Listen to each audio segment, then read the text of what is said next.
the battle is pitched and it's being fought for every inch of land, and it's very important to know who is using what weapon. Let's start off with Russia first. The most important weapon that Russia appears to be using is its Caliber cruise missile. This missile, launched from the surface, has a range of 1500 to 2500 kilometers, and we've seen this cruise missile used extensively to bomb areas such as Kharkiv and Kiev. This is an advantage that Russia has because Ukraine doesn't appear to have anything like the Caliber missile, and it is being used to great effect by the Russian forces right now in Ukraine in this war.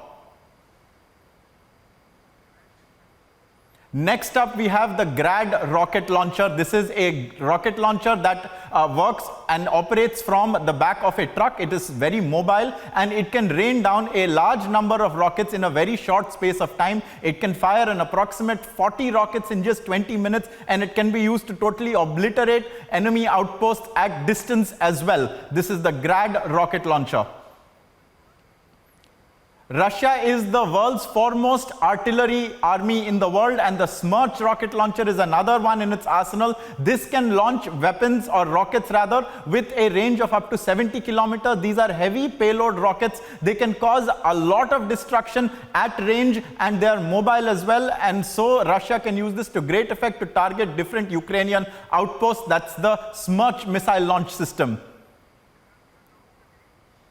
And also, it's very important to know that cluster bombs has been used by Russia in this war. It is a war crime to use these bombs, but it has been used over time by a number of militaries. Cluster bombs essentially drop a very large number of bombs from a rocket that is fired from a distance, and these bombs, they go into all kinds of areas and they explode at separate times, and so what you see is a cumulative chain explosion that takes place, and these are cluster bombs, and using them is enormously destructive.